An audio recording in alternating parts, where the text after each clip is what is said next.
Mga kaibigan, mag-usap tayo ng tapatan.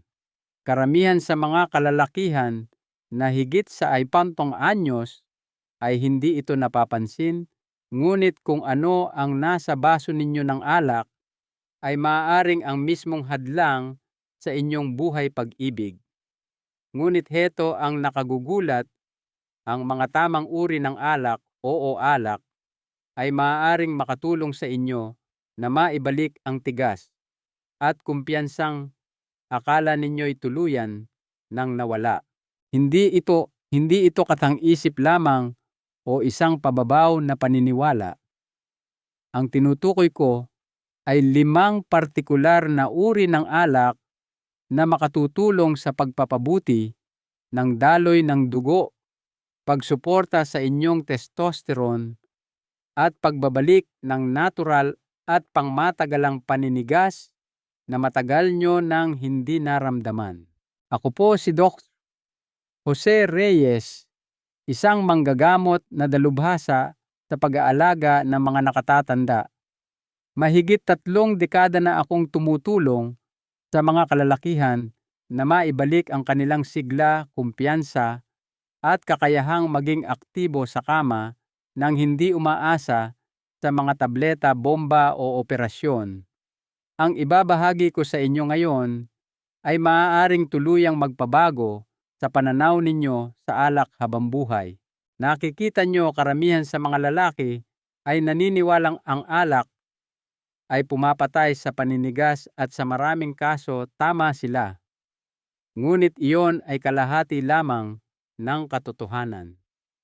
Ang hindi nila alam ay may ilang partikular na alak na mayaman sa makapangyarihang sangkap tulad ng resveratrol at flavonoids na maaaring magpasigla sa mismong mga sistema na nagpapatakbo ng inyong sexual performance. Kapag ginamit sa tamang paraan, makatutulong itong natural na maibalik ang kinuha ng pagtanda. Sa artikulong ito, ibubunyag ko ang 5 uri ng alak na dapat malaman ng bawat lalaking higit sa 60.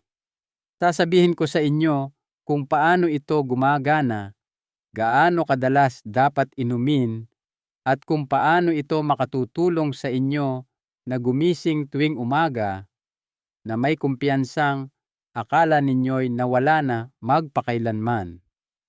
At bago tayo matapos, ibubunyag ko ang isang uri ng alak na dapat ninyong iwasan dahil maaari nitong tahimik na sinasabotahe ang inyong paninigas mula sa loob.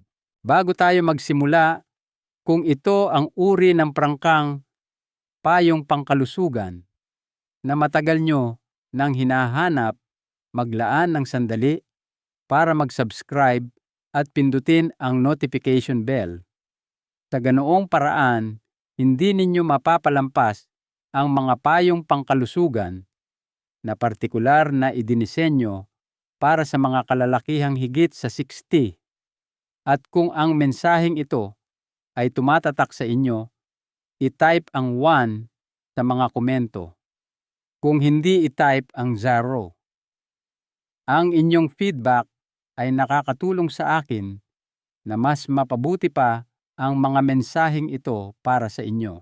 Sige, dumako na tayo sa tunay na nilalaman simula sa pinakaunang alak sa ating listahan. Hindi lang ito sikat sa mga hapagkainan. Isa rin ito sa pinakamakapangyarihang natural na paraan para mapabuti ang daloy ng dugo, ma-relax ang inyong mga ugat at matulungan kayong makamit ang mas matigas at pangmatagalang paninigas. Kung kayo ay higit 60 na at nahihirapan sa mabagal na sirkulasyon, ang alak na ito ay maaaring maging bago ninyong matalik na kaibigan. 1. Pinot Noir, ang tagapagligtas ng puso at pampabilis ng daloy ng dugo. Naaalala ko pa noong unang beses na isang pasyente, isang lalaki sa kalagitnaan ng kanyang 60s na nagngangalang Roberto, ang tumingin sa aking mga mata at sinabing, "Dok, nagsisimula na akong maramdamang tila hindi na ako napapansin sa sarili kong kwarto." Matatag ang kanyang boses, ngunit naririnig ko ang hiya sa likod ng kanyang mga salita. Sinubukan na niya ang mga tableta, suplemento, kahit na ang mga produktong nakikita sa TV tuwing gabi, ngunit tila walang makapagbalik sa paninigas na dati niyang taglay. Noon ko ipinakilala sa kanya ang isang bagay na hindi niya inaasahan, ang Pinot Noir. Kumurap siya at nagtanong, "Sinasabi niyo bang ang alak ay tutulong sa akin na tumigas muli?" Ngumiti, "Di ako. Hindi lang basta-bastang alak, Pinot Noir. Hindi ito mahika, ito ay agham. At heto kung bakit ito mahalaga.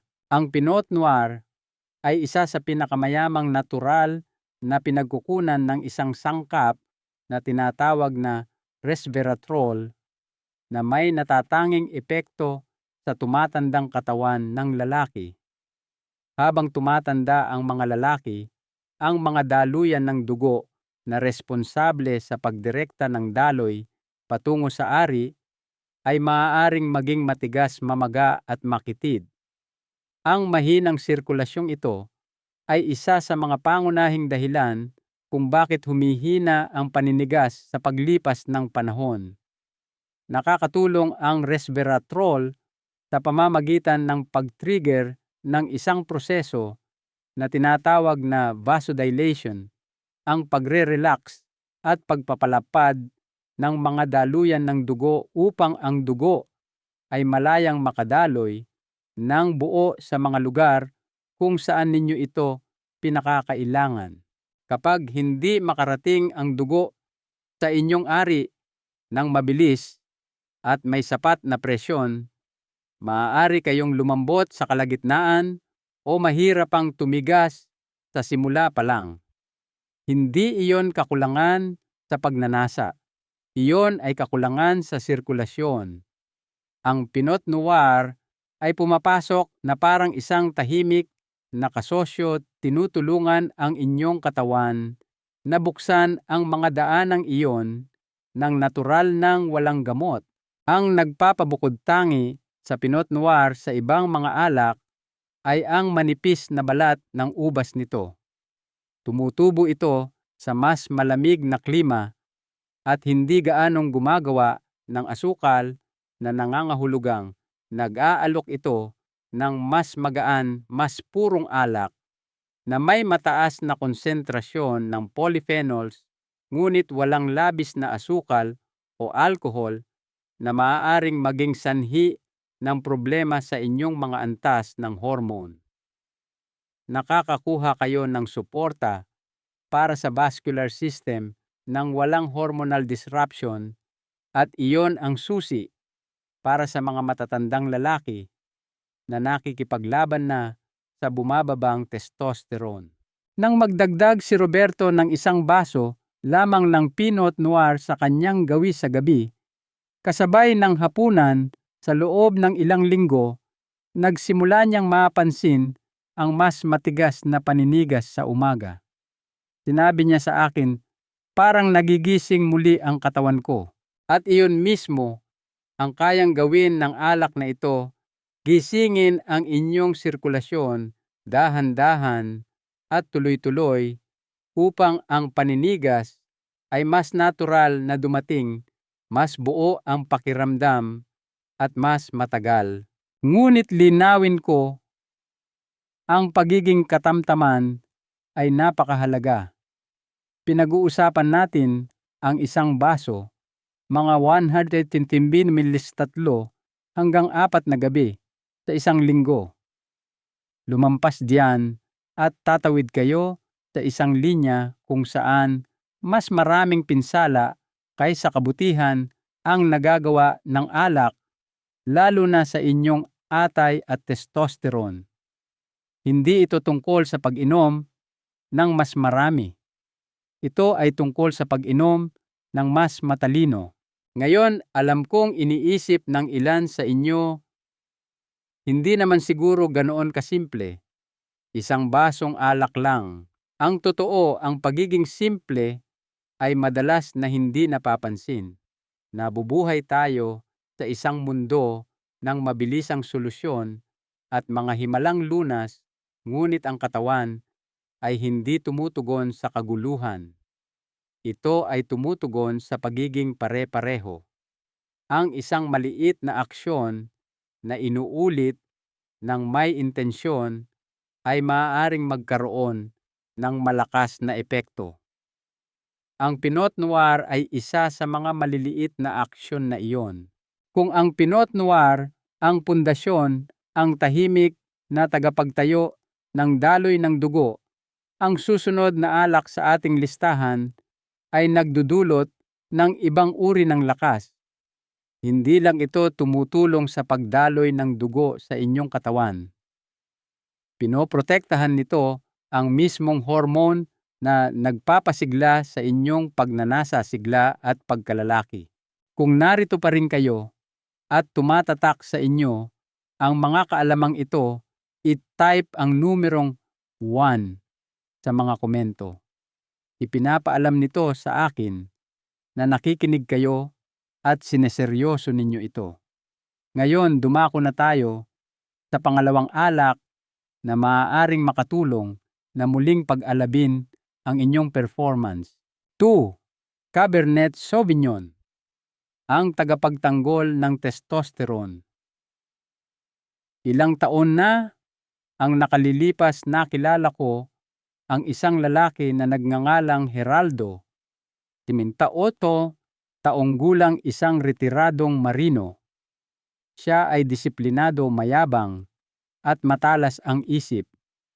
Ngunit pagdating sa pagtatalik, para siyang nabangga sa pader. Umupo siya sa tapat ko, lumapit, at nagtanong, "Dok, tuluyan na bang nawala ang testosterone ko?" Ang kanyang asawa ay malambing pa rin, ngunit inamin niyang nawala na. Ang kanyang lakas, humihina na ang kanyang pagnanasa, at ang pinakamasama sa lahat, ang kanyang paninigas, ay naging hindi na maaasahan at mahina. "Hindi ko naramdam na ako'y isang lalaki," sabi niya. Nakita ko ang pagkadismaya sa kanyang mukha at sinabi ko sa kanya, "Ang sasabihin ko sa inyo ngayon, kung kayo ay higit sa isinti at nahihirapan sa mahinang paninigas, mababang enerhiya o nawawalang gana sa pakikipagtalik, maaaring hindi pa nawawala ang inyong testosterone, ngunit tiyak na kailangan nito ng tagapagtanggol." At diyan pumapasok ang Cabernet Sauvignon. Hindi lamang ito isang matapang na pulang alak na may tuyong lasa. Ang Cabernet ay mayaman sa flavonoids at polyphenols tulad ng quercetin na ipinakita ng agham na maaaring magbawas ng oxidative stress sa mga bayag, lalo na sa mga Leydig cell na siyang eksaktong mga selula na responsable sa paggawa ng testosterone sa mga lalaki. Habang tayo ay tumatanda, ang mga selulang ay nasisira dahil sa pamamagang mga lason at mahinang sirkulasyon. Dahan-dahan tahimik na bumababa ang inyong testosterone at kasama nito ang lakas ng inyong paninigas, ang inyong pagnanasa at ang inyong sigla. Ang ginagawa ng Cabernet ay nagsisilbing bodyguard para sa mga mahahalagang selulang iyon. Nakakatulong itong bawasan ang pamamaga na sumisira sa kanila, pinapabuti ang daloy ng dugo na nagpapalusog sa kanila, at tinutulungan ang inyong katawan na natural na mapanatili ang testosterone na alam pa rin nitong gawin. Hindi ito tungkol sa pagbibigay sa inyo ng mas maraming testosterone. Ito ay tungkol sa pagprotekta sa makina upang hindi ito masira. Nagdagdag si Geraldo ng isang maliit na baso ng Cabernet Sauvignon sa kanyang gawi 3 gabi sa isang linggo, laging may kasamang balanseng hapunan, maraming gulay, walang taba na protina, at kaunting langis ng oliba. Pagkatapos ng 6 na linggo, tumingin siyang muli sa aking mga mata at sinabing, "Gumagana. Nararamdaman ko na ulit yung kislap sa loob. Iba na ang mga umaga ko at nagsimula na ulit akong manguna." Hindi ko namalayang napakarami na pala ang nawala sa akin. Yung kislap na kanyang inilalarawan. Yon ang pagbabalik sa balanse ng testosterone. At yon ang nagbibigay sa inyong paninigas ng buo at kumpiyansang kalidad, hindi pilit, hindi marupok, kundi matatag at natural. Ngayon, ang alak lamang ay hindi papalit sa testosterone kung ang inyong mga antas ay mapanganib na mababa. Ngunit para sa karamihan ng mga lalaking nakatrabaho ko, ang issue ay hindi ang wala na sila nito. Ang issue ay ang kanilang kapaligiran ay sumisira sa kung anuman ang natitira sa kanila. Ang mga processed food, mahinang pagtulog, mga gamot, at patuloy na stress ay unti-unting sumisira sa inyong pagkalalaki. Iyon ang dahilan kung bakit ang Cabernet Sauvignon ay maaaring maging isang makapangyarihang kaalyado kapag ginamit ng katamtaman at kasabay ng malusog na mga gawi. Ito ay nagiging higit pa sa isang inumin. Ito ay nagiging bahagi ng inyong diskarte sa pagtatanggol. Tulad ng sa Pinot Noir, isang maliit na baso 2 o 3 gabi bawat linggo ay sapat na. Ito ang isang maliit na tip: isabay ang inyong Cabernet sa mga pagkaing mayaman sa zinc tulad ng baka, buto ng kalabasa o spinach. Ang zinc ay mahalaga para sa produksyon ng testosterone at kapag isinama sa mga katangiang antioxidant ng alak na ito, lumilikha kayo ng isang makapangyarihang synergy. Kung ang Pinot Noir ay tumutulong na maibalik ang daloy ng dugo at ang Cabernet ay nagpoprotekta sa inyong testosterone, ang susunod na alak sa ating listahan ay may ibang diskarte. Gumagana ito sa pinakamaliliit na daluyan ng dugo sa kaibuturan ng mga capillary sa pelvic region upang mapabuti kung gaano kabilis at kalakas ang inyong pagtugon sa pagpukaw. Ito ay isang alak na hindi pa nasusubukan ng karamihan sa mga lalaki, ngunit maaaring ito ang nawawalang piraso sa inyong paglalakbay pabalik sa matigas na performance. 3. Blueberry wine, ang lihim na armas para sa sirkulasyon. Mayroong isang alak na karamihan sa mga lalaking higit sa 60 ay hindi pa naririnig, lalo na natitikman. Malamang ay hindi ninyo ito makikita sa estante sa tabi ng inyong karaniwang mga pulang alak. Ngunit huwag magkamali, ang alak na ito ay nagtataglay ng isa sa mga pinakamakapangyarihang susi sa pagpapanumbalik ng malakas at buong paninigas sa mga matatandang lalaki. Ito ay tinatawag na blueberry wine at para sa tamang tao, maaari itong maging isang ganap na game changer. Una ko itong inirekomenda sa isang pasyente na nagngangalang Tomas. Siya ay 72, may diabetes at halos isang dekada nang nakikipaglaban sa mahinang paninigas. Hindi na tumatalab ang mga tableta at sa kaibuturan niya nagsisimula na siyang maniwala na tapos na ang kanyang buhay pag-ibig. Nang banggitin ko ang blueberry wine, tumingin siya sa akin na parang nagbibiro ako. "Ang ibig mong sabihin galing sa prutas, hindi sa ubas?" Tumango ako. "Oo, at ang prutas na iyon ay may lihim. Nakikita nyo ang mga blueberry ay puno ng natural na sangkap na tinatawag na anthocyanins.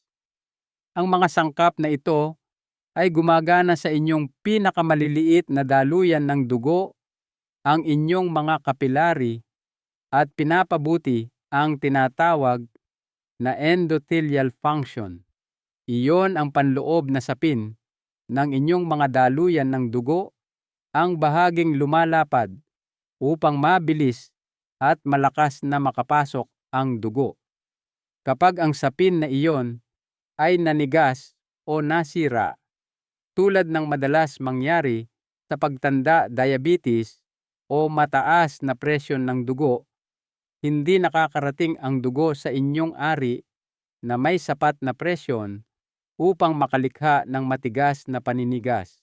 Ang nagpapabukod tangi sa blueberry wine ay ang konsentrasyon nito ng mga anthocyanin na iyon. Kapag ininom ng katamtaman, itinataguyod nito ang microcirculation, lalo na sa pelvic region, kung saan mahalaga ang malusog na daloy ng dugo para sa pagpapanatili ng paninigas na tumatagal. Para sa mga lalaking tulad ni Tomas na ang pinakamalaking problema ay hindi testosterone kundi daloy ng dugo, maaari itong maging isang malaking pagbabago. Pagkatapos ng 4 na linggo ng pag-inom ng isang maliit na baso ng blueberry wine 3 beses sa isang linggo, bumalik si Tomas sa aking opisina na may tahimik na ngiti.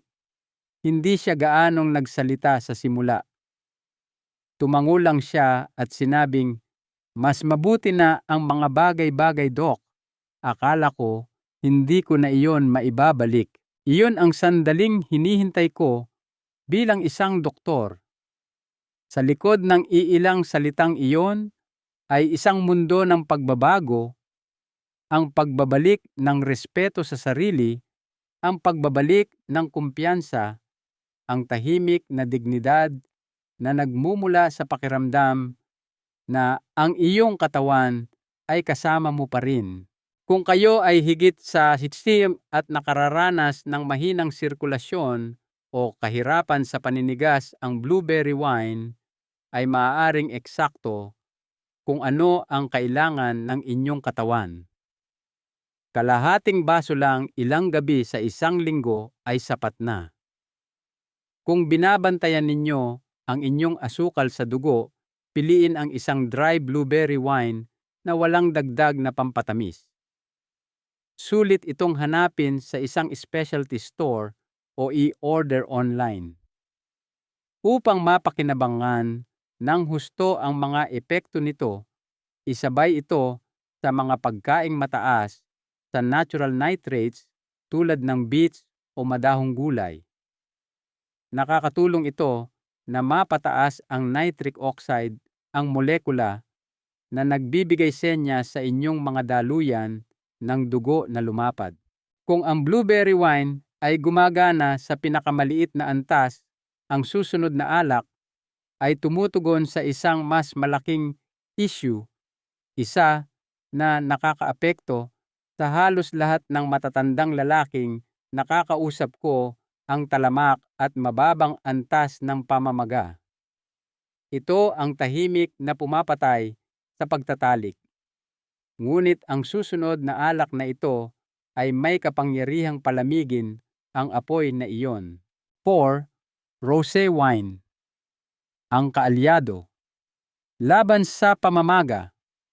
Kung kayo ay tulad ng karamihan sa mga lalaking higit sa 60, malamang na hindi ninyo kailanman sineseryoso ang rosé wine. Marahil ay iniisip ninyo itong magaan, matamis o hindi gaanong panlalaki.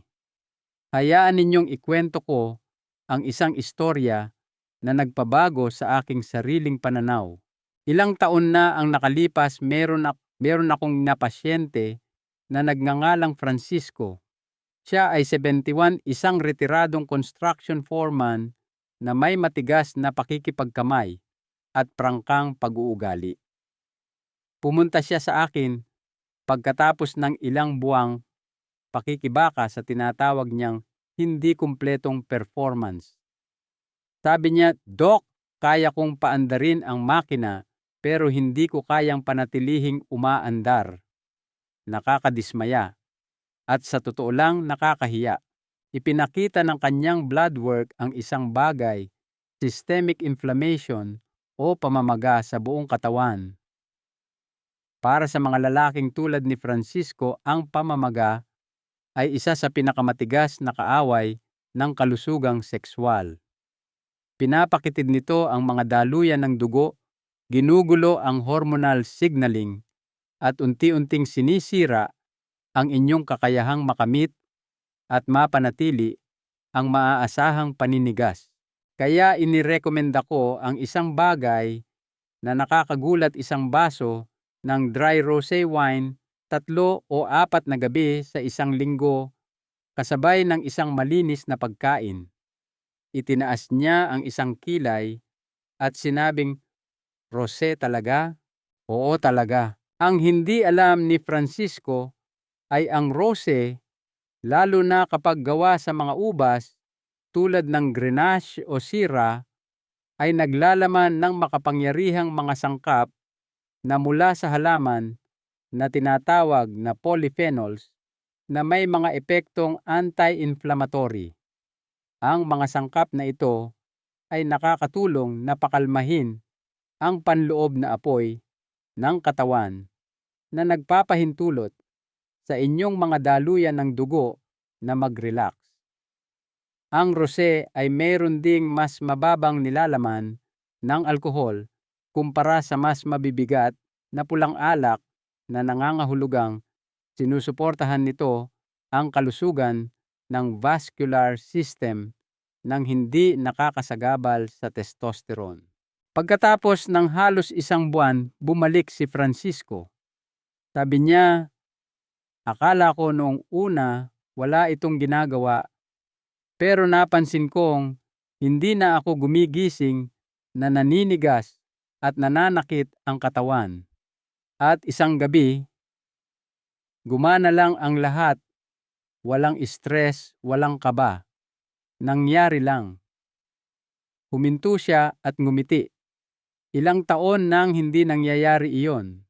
Kapag nabawasan ninyo ang pamamaga, lahat ay nagsisimulang gumana ng mas maayos. Hindi pinipilit ng rosé ang sitwasyon. Inihahanda nito ang entablado para gumana ang inyong katawan tulad ng dati. Tulad ng anumang alak, mahalaga ang pagiging katamtaman, hindi hihigit sa 1 baso sa isang pagkakataon. Isabay ito sa mga pagkaing lumalaban sa pamamaga tulad ng salmon langis ng oliba o madilim na madahong gulay upang palakasin ang mga epekto nito. Pinakamahusay itong sinabi ni Francisco, "Tumigil na akong mag-alala kung kaya ko pang mag-perform.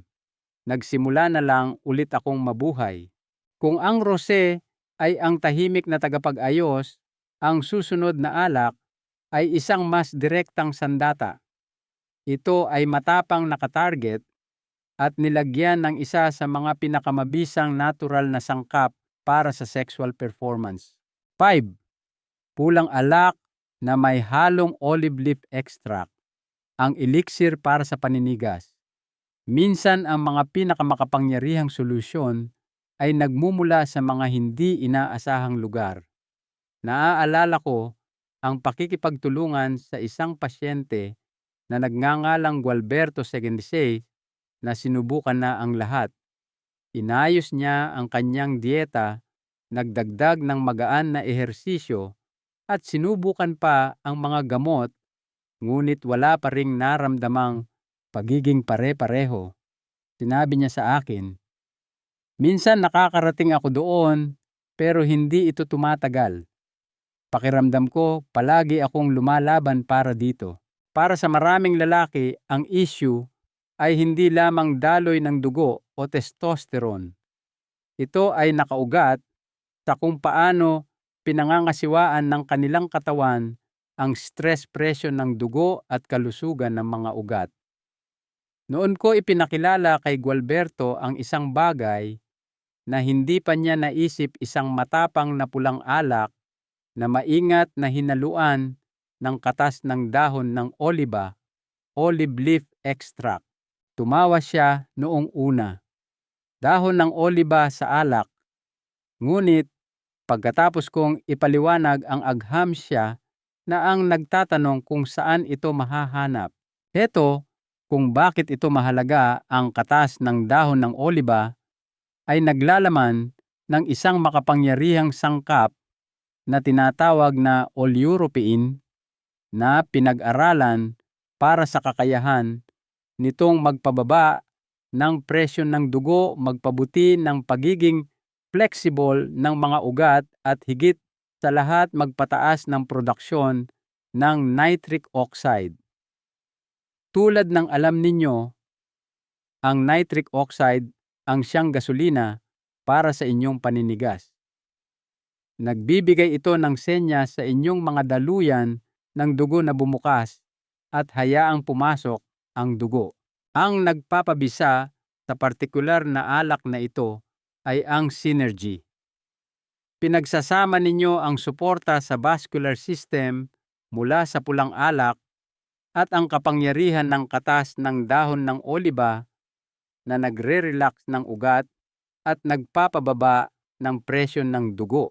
Sinimulan ni Gualberto ang paghigop ng isang maliit na baso ng alak na ito na may halo 3 beses sa isang linggo.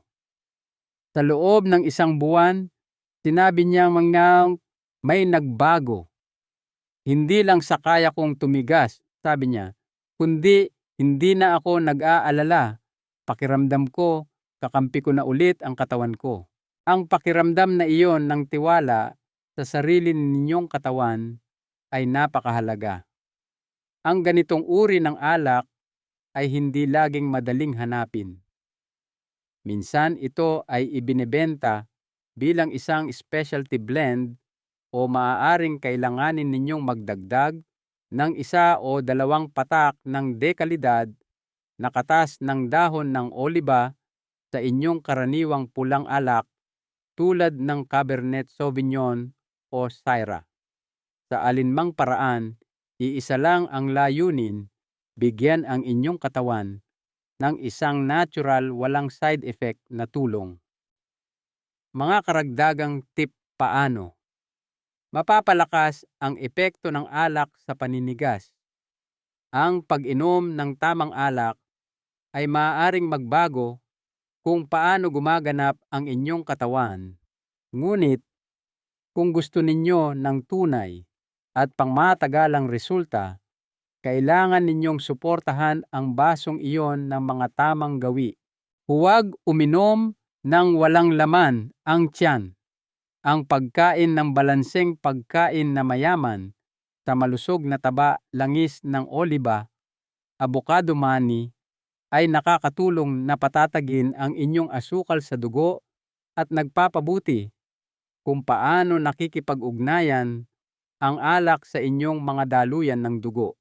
Mahalaga ang pagkilos.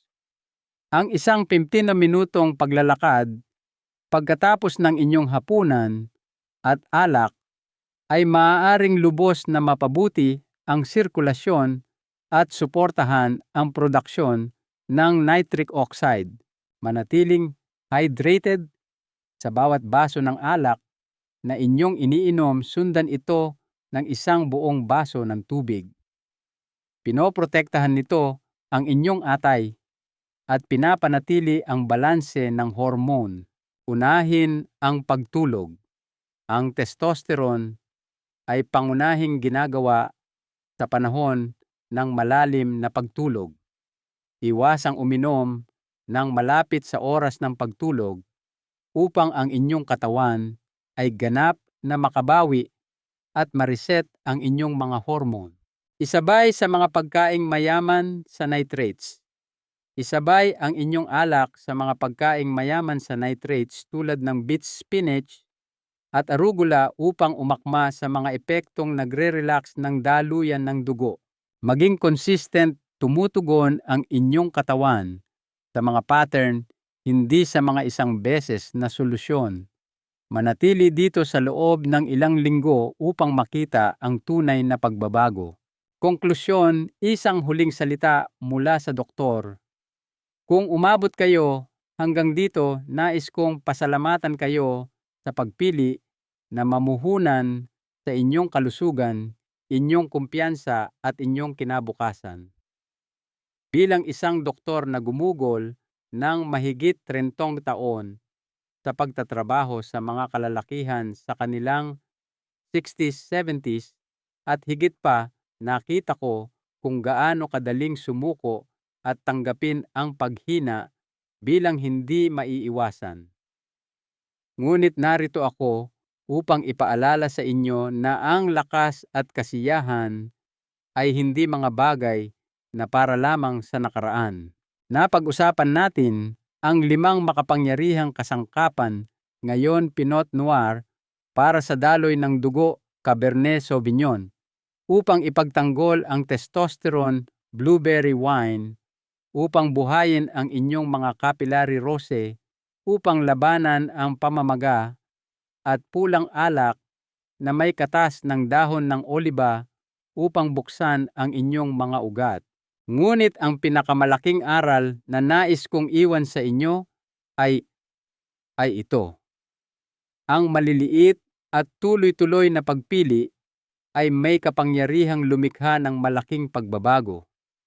Hindi ito kailanman tungkol sa isang himalang lunas, kundi tungkol sa matatalinong desisyon na ginagawa ninyo araw-araw.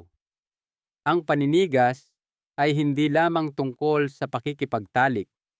Ito ay isang panukat para sa sigla sirkulasyon, kumpiyansa at koneksyon.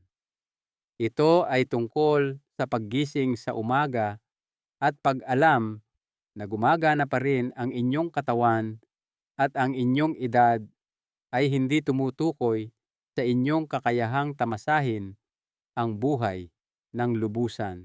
Yung kislap na dati ninyong taglay, hindi ito nawala. Naghihintay lamang ito ng tamang mga kondisyon upang bumalik. Ang landas sa pagbawi ng inyong sigla pagkatapos ng 60 na ay maaaring magsimula sa kung ano ang inyong isinasalin sa inyong baso.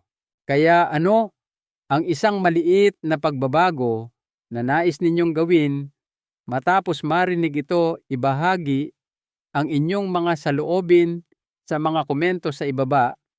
Tunay kong ikinatutuwang basahin ang mga ito.